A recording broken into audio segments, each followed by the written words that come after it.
bahasa Indonesia lebih sering dikenal dengan pembekakan prostat jinak.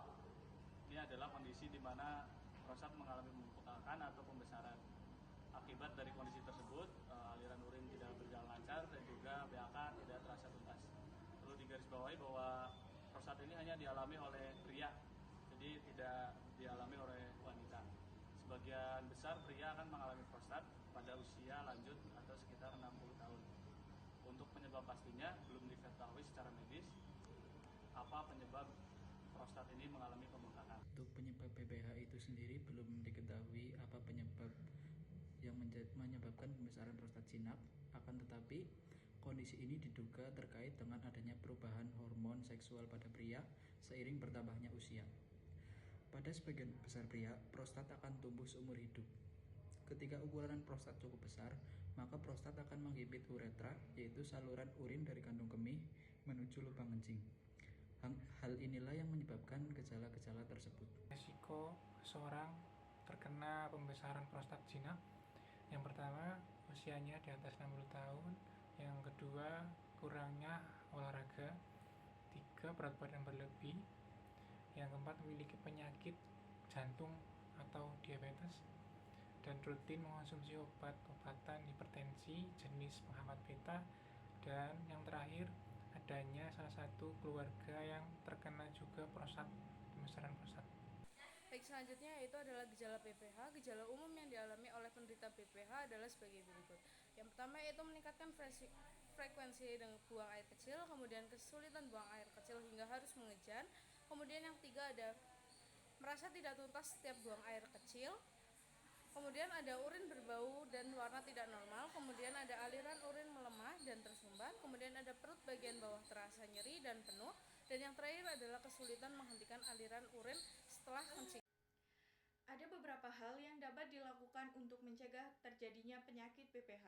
Yang pertama, menghindari asupan air 1-2 jam sebelum tidur untuk mencegah meningkatnya frekuensi buang air kecil sepanjang malam. Yang kedua, tidak menunda ataupun menahan buang air kecil. Yang ketiga, mengurangi konsumsi alkohol dan kafein. Yang keempat, olahraga secara teratur. Yang kelima, mengatasi stres. Dan yang terakhir adalah menjaga berat badan ideal dan menerapkan pola makan sehat. Selanjutnya ada beberapa pemeriksaan penunjang untuk penyakit PPH. Yang pertama ada tes pengukuran kadar antigen atau PSA di dalam darah. Apabila PSA di dalam darah meningkat, maka pasien mengalami PPH. Lalu yang kedua ada USG prostat. USG ini bertujuan untuk mengetahui ukuran besar kecilnya prostat. Lalu yang ketiga ada tes urin. Tes ini bertujuan untuk mengetahui apakah ada infeksi atau gejala yang penyakitnya mirip dengan PPH. Lalu yang keempat ada tes kecepatan aliran urin. Tes ini bertujuan untuk mengetahui volume dan kecepatan urin. Lalu yang kelima ada biopsi.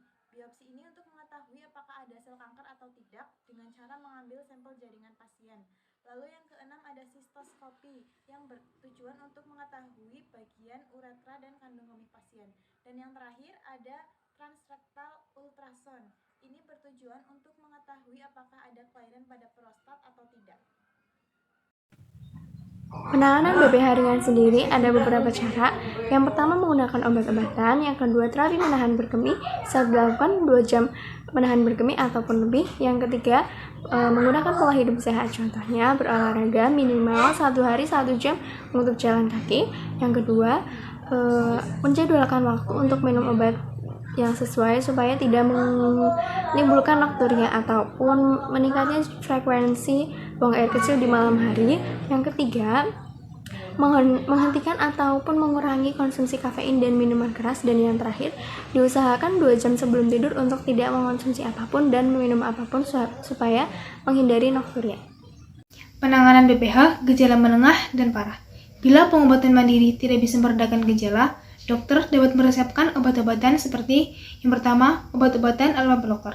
Obat-obatan ini mengendurkan otot air kandung, kemih, dan serta otot-otot di prostat, membuat buang air kecil lebih mudah. Kemudian, penghambatan 5-alpha reductase. Obat-obatan ini berfungsi untuk mengecilkan prostat dengan mencegah perubahan hormonal yang menyebabkan pertumbuhan prostat. terapi kombinasi obat. Dokter mungkin juga merekomendasikan penggunaan penghambat alfa dan penghambat reduktase 5-alfa secara bersamaan jika salah satu obat saja tidak efektif. Selain itu, jika tingkat keparahan gejala menengah hingga parah, metode operasi juga akan dianjurkan oleh dokter.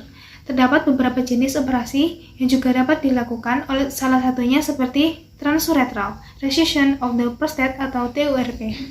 Pembesaran prostat ini terkadang bisa mengarah pada komplikasi apabila tidak ditangani dengan tepat dan cepat.